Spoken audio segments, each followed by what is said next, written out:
think baseball blowouts are really interesting because there's really no official criteria for what defines a blowout, but everybody kind of knows one when they see one, right? You know when a game's become a blowout. Yeah, and the traditional thing. I saw one where it said it's got to be at least more than 9-0 because you can win a game 9-0 by forfeit. So you don't want to confuse the all-time stats by having these. There are 9-0 games that in are just history. Forfeits. No, those aren't blowouts in the traditional sense. So probably more than 10 runs. Right. I think more than 10 runs generally signifies that a blowout has begun. I think one of the surest signs that you're in a blowout is there is a position player pitching in the game. The moment you see that, Yeah, we'll talk about that. that comes up, but that's really the surest sign that you're in a blowout. But for me, I think there's like a couple factors. One, obviously, the size of the lead. You got to get it like upwards of like 12, 13 runs, I feel like. Once you're in that neighborhood, you've kind of officially entered blowout territory. Like, I don't think 20 runs is too much because just teams don't score 20 runs that often. No, outscoring by 20 runs, but I particularly like the blowouts in which the winning team did score more than 20 runs because that's impressive to me. And there's been a surprising number of them. There's even been a game where a team scored 30 and blow out a team by 24 runs. I guess if we want to start 27. I guess if we want to start there, we could just kind of start here with the Texas Rangers and the Baltimore Orioles. This was played on August 22nd back in 2007, and the Rangers absolutely drubbed the Baltimore Orioles 30-3. It was 24-3 in the top of the ninth, which means they scored another 6 runs at that point. Like, if it was 24-3, didn't you have enough already? But wait, the other team didn't respond. I think the real painful thing about this game is it was the first game of a doubleheader. So the Orioles had to go back out after this game and play another game against the Rangers, which they also lost. I took a look also, and Fangraphs did a study on blowouts, and they asked, are blowouts more typically done at home or not? What would that be? And I don't know why I was surprised that the expected blowout rate at home over a 20-year period from 2009 to 2000 or 2008 to 2017. Something like that, was about 51%. Right. I don't. Why would it? Actually, in actuality, it's 53%, which they went to say, actually, that's more. It's a bigger difference than you'd expect it to be. And it made me think just about what if you're like the home team and your team is blown out? Like you're at the game, you go to the game.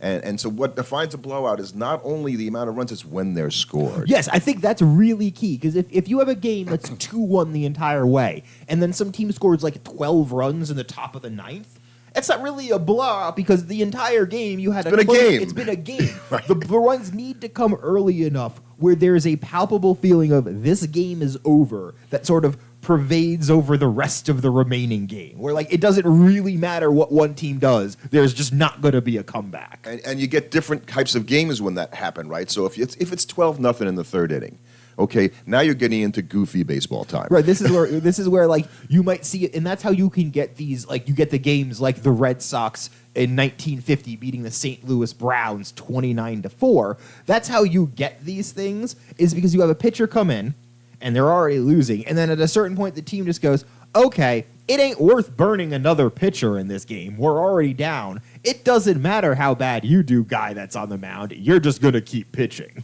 So yeah, I think that's true, and we see it today even more because pitching is at such a premium that I gotta believe, like in spring training, all that stuff. Anybody who said, "Hey, anybody that like might want to pitch this season, we're having a workout today on this field too, so that we may need you in a game, and if you can actually get the ball over the plate, that might be good enough for us." And honestly, that's what you're really looking for. You're just looking to get through that game. That's why in that Red Sox-Browns game, the Red Sox just left their pitcher in the whole game because they're like, look, it doesn't matter how many. We don't want to burn any other guys. Why are we going to burn another guy? We're up 25 runs. It doesn't matter how many you throw. And if you ever watch, you talk about blowouts and you see the position player out there, the shortstop or second baseman or whatever, throwing the home plate, and he's up there throwing. He look, all these guys, almost everybody who ever played Major League Baseball, I'm thinking at one point in their career was a pitcher, right? When they were a kid, most likely they were probably a pitcher at one point. So it's not like they've never gotten on a mound before. You would do that. So the guys, but it's not so easy when you have to get up there and do it in a game. Is all of these guys? You see guys come in who should have good arms, but I never see a guy coming in trying to actually doesn't look right, and it doesn't look right. And then the batters there's laughing going on, right? Because some of the pitches are so ludicrous that everybody's cracking up: the pitcher, the catcher, the umpire. The umpire. And I think there is a certain point where, like, when you get games like that what makes it kind of fun is that, like, okay, yeah, you have the acceptance of it's a 162 game season. You're going to have the occasional laugher in both directions as a team, and you can't let any one game where you get drunk. Because, like, I think there's a game in this season where the Mets beat somebody, like, 13-2. They just went out and killed them. If you took that one game as a microcosm of the Mets season, you'd think they were great. But then there have been plenty of games where if you see, I'm sure if we went through, we could find a game where the Dodgers lost big. I think they actually absolutely. I think they recently lost big to the Pirates, actually. And so, okay, yeah, if the good teams can lose big, bad teams can win big. I think so. Blowouts are definitely also not something that's just purely a marker of skill, which is why I think you can kind of see them pop up kind of randomly. Right, and I think that, you know, we're I don't want to say leaning into the blowouts, but like I said, where it happens in the game. So if you're at the game and it's 12-0, like I said in the third inning, and you're fans of the home team, and they're down 12-0, you're thinking about where you're going to dinner. Exactly. Right, we're out of here, and so you're going to end up late in the game playing in front of an empty stadium with the shortstop, throwing at 68 miles an hour, trying to get guys out because it's so slow the batters can't even wait that long. Right, and you get some games where they come early enough where it's like you show up to the park late and you're wondering what the heck happened, because I know there was a game, I think it was back in 55, between the White Sox and the Kansas City Athletics, where if you showed up in the second inning, you would look up and you're like, wait, why are the White Sox up 11-3 in the second inning? Like, this game's already over and I didn't even get to the ballpark yet.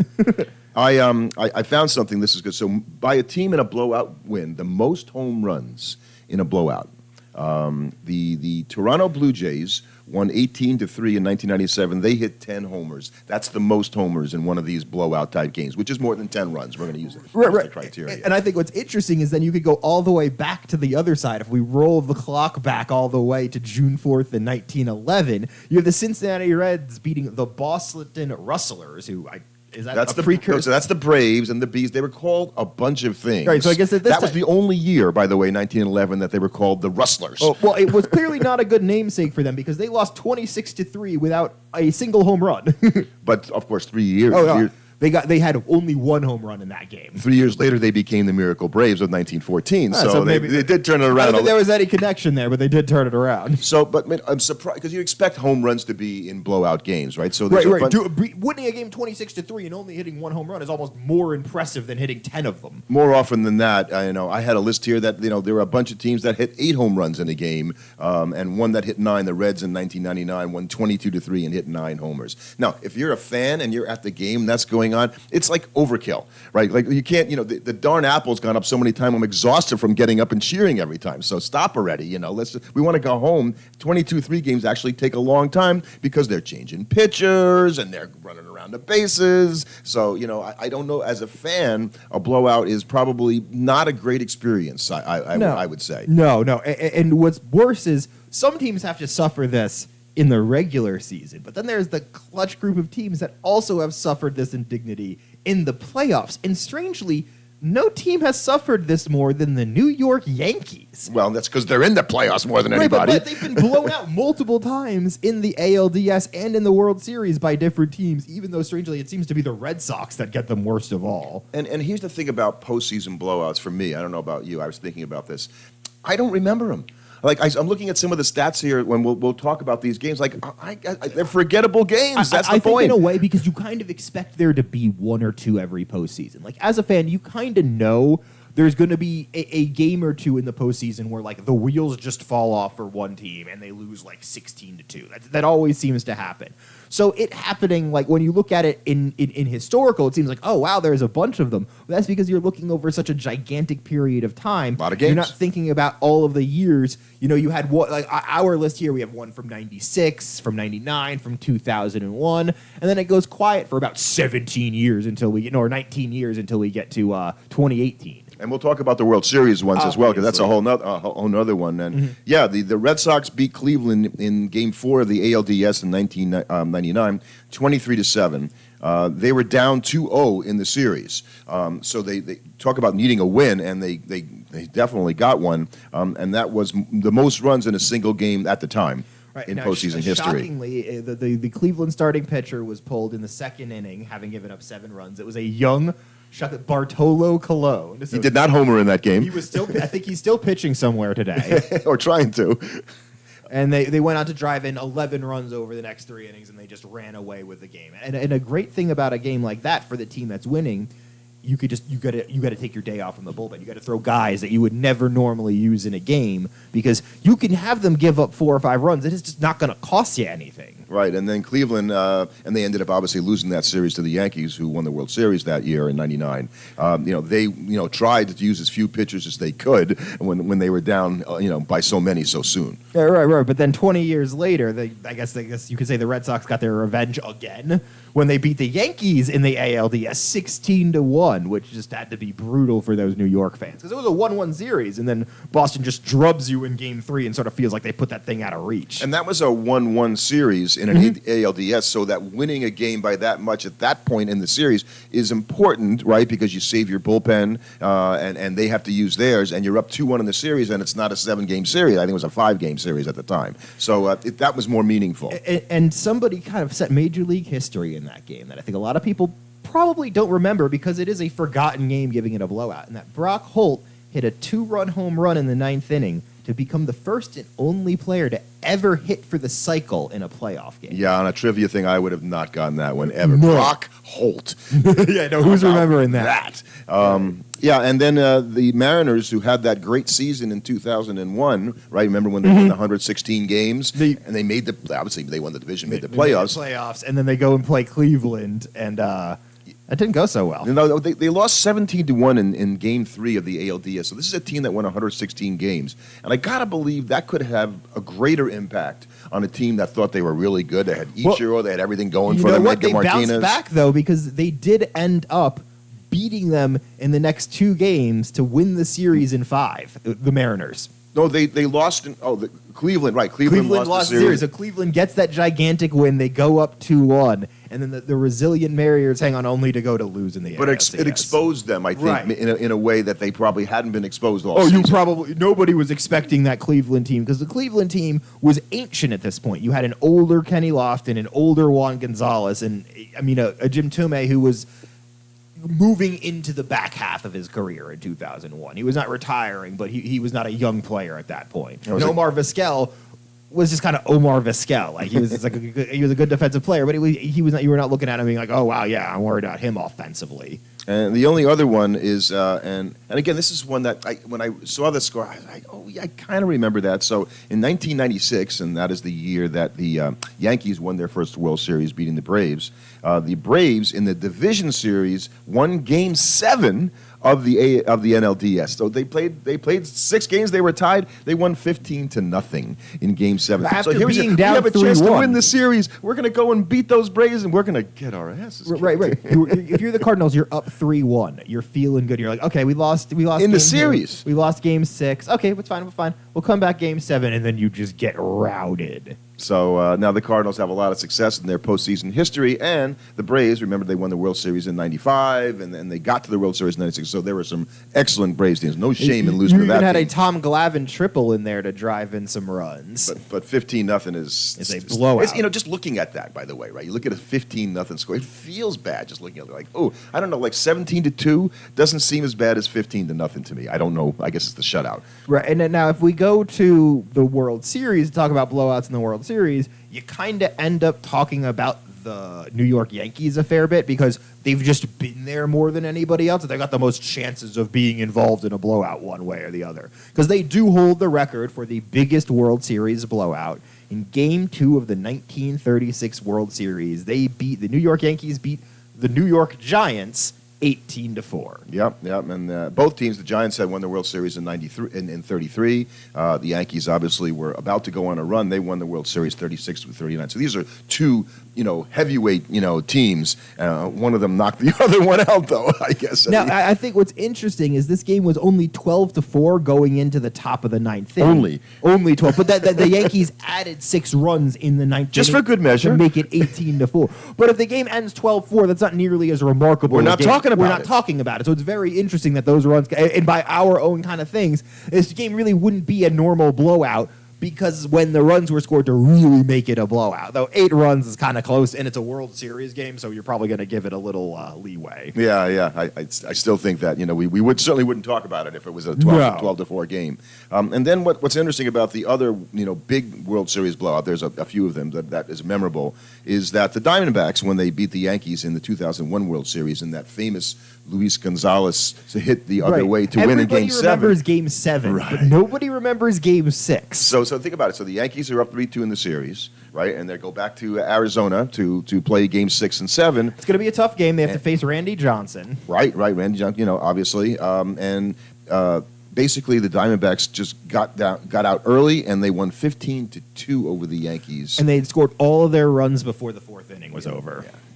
So, it's the kind of thing that you don't even think about that because the Yankees ultimately lost the World Series, but the Diamondbacks probably remember that game almost as much as Game 7 because you thought you were done. Right, that becomes the forgotten game, and who knows how that winning that game in that fashion affected Game 7 because you probably had your whole bullpen available as a result. Right. And so, the getting the walk-off win in Game 7 against Mariano, well, at least Mariano didn't pitch in Game 6, so it wasn't like he was tired because they didn't put him in the blowout, that's for sure. And then the only other game that matches that Arizona-New York Yankees game was another New York Yankee game in Game 2 of the 1960 World Series, where the Yankees beat the Pirates 16-3. And those are the top 3 biggest, run differentials at the end of a game in the World Series. And you remember that World Series for being famous in that the Yankees outscored the Pirates something like 55-27 in that World Series and won in 7 games. Right. So that was a reason why that contributed to it scoring 16 runs.